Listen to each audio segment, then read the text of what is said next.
नमस्कार मित्रांनो. आपण विशियस सर्कल ऑफ पॉवर्टी या विषयावर आधीसुद्धा माहिती बघितलेली आहे. हे एक उजळणी म्हणून लेक्चर मी तुमच्यासाठी टाकत आहे. We have seen that Ragnar Nurkse has propose the idea of vicious circle of poverty. Ragnar Nurkse यांनी विशियस सर्कल ऑफ पॉवर्टीची संकल्पना मांडली. रॅग्नर नर्क्से हे क्लासिकल डेव्हलपमेंटल इकॉनॉमिक्स जे आहे तर त्यामधलं अतिशय मोठं नाव आहे, कारण त्यांनी रोझनस्टाईन रोडान आणि मॅन्डेलबम यांनी थिअरी ऑफ बिग पुश किंवा बॅलन्स ग्रोथ थिअरी ची रचना केली. आणि ही इम्फसाइज that capital should be invested in all sectors of the economy so that the balanced growth becomes possible.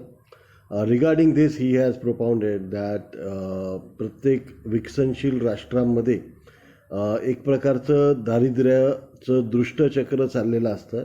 And to break the vicious circle of poverty, ते दारिद्र्याचं दृष्टचक्र भेदण्यासाठी जे जे क्षेत्र माघारी राहिलेले आहेत अशा सर्व क्षेत्रात एकाच वेळी आपल्याला गुंतवणूक केली पाहिजे. याच्या अगेन्स्टचा जो दृष्टिकोन आहे तर तो ट्रिकल डाऊन थेअरी आहे किंवा अनबॅलन्स ग्रोथ अशा प्रकारचे एक थेअरीचा सिद्धांत आहे. की ते काय म्हणतं की त्या सिद्धांतामध्ये एका क्षेत्राचा विकास झाला की आपोआप त्याला पाहून दुसरे क्षेत्रांचा विकास व्हायला सुरुवात होईल. आणि मग तसं झालं की मग तो क्षेत्र पण कॅचअप करेल, त्याला पाहून तिसरं क्षेत्र कॅचअप करेल. तर याला ट्रिकल डाऊन किंवा अनबॅलन्स ग्रोथ थेअरी असं म्हणतात. त्याला समूळपणे विरोध करण्याचं काम जे आहे तर ते रॅग्नर नर्क्से यांनी केलेलं आहे. आणि त्यांच्याच विचारातनं हे बॅलन्स ग्रोथ थेअरी सुद्धा म्हणलं जातं. क्लासिकल डेव्हलपमेंट इकॉनॉमिक्स जे आहे तर त्याचे फाउंडिंग फादर म्हणून रॅग्नर नर्क्सेचा नाव घेतलं जातं. But he is more famous for his concept of vicious circle of poverty. His major works are this: the foundation of Bretton Woods agreement, conditions of international monetary equilibrium, problem of capital formation in underdeveloped countries.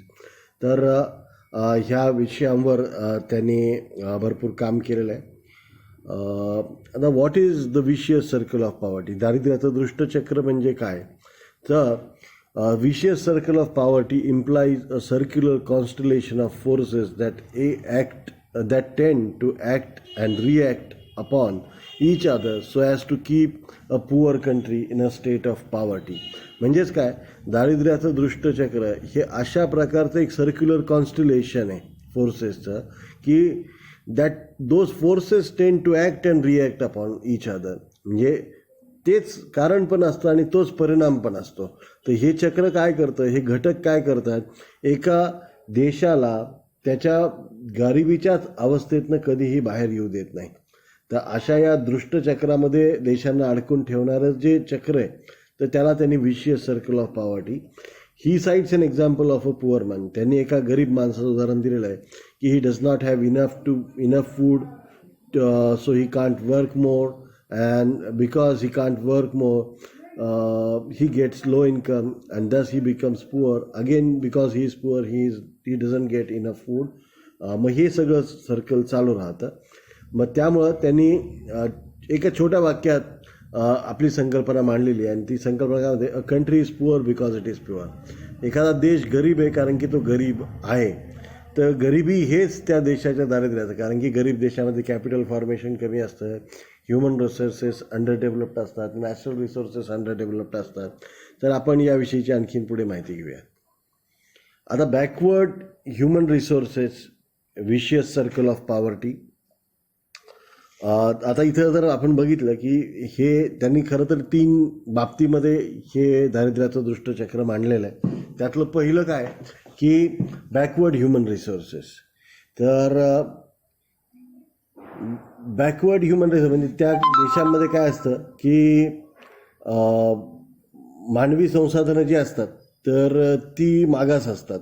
कारण काय की मग त्यामुळं त्यांची productivity कमी असते. Productivity कमी असली की इफिशियंट आणि लिटरेट लेबर फारसा उपलब्ध होत नाही.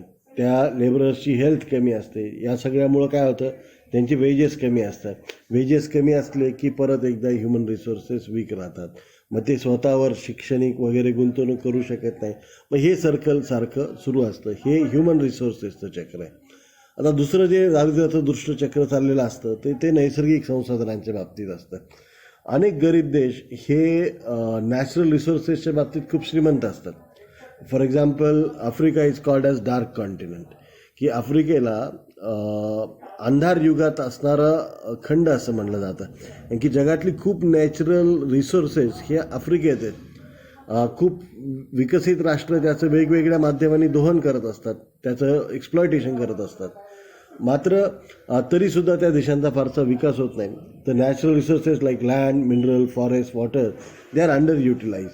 आणि आफ्रिका, इथं उदाहरण मी दिलेलंच आहे, की it possesses 44% of total water power of the world but utilises only 0.11.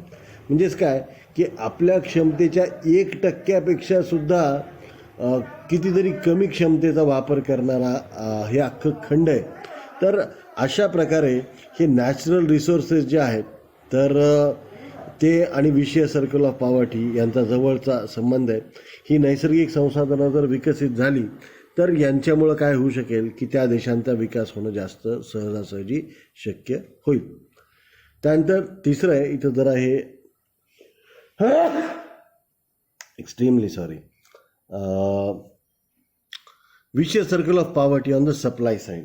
तर इकडं काय आहे, फक्त मागणीच्याच बाजूने विषय सर्कल अशातला भाग नाही आहे. तर दुसरीकडे काय असतं की इन्कम कमी असते, त्यामुळं सेविंग्स कमी असतात, त्यामुळे इन्व्हेस्टमेंट कमी असते, त्यामुळे प्रोडक्टिव्हिटी कमी असते. मग पैसे येत का नाहीत अशा देशांमध्ये पुढे की ही नैसर्गिक संसाधनं आणि मानवी संसाधनांचा विकास करण्यासाठी? यात महत्त्वाचं कारण असतं की जे विक्रेते असतात त्यांनासुद्धा यातनं भरपूर काही पैसे मिळत नसतात. फॉर एक्झाम्पल त्यांची इन्कम लो असते, सेविंग्ज लो असतात, इन्व्हेस्टमेंट लो असते, लेबर प्रोडक्टिव्हिटी लो असते. आणि मग या सगळ्यातनं काय होतं की सप्लाय साईडसुद्धा वीक होऊन जाते. डिमांड साईडला बघायला गेलं तर परत डिमांड कमी असते, इन्व्हेस्टमेंट त्यामुळं येत नाही की लोकांकडे मागणीच नाही, मग चांगला प्रोडक्ट बनवा कशाला, मग त्यामुळं गुंतवणूक कमी होते, गुंतवणूक कमी झाली की उत्पादकता कमी होते, परत इन्कम कमी होते. तर अशा प्रकारे सुद्धा हे सर्कल काम करत असतं.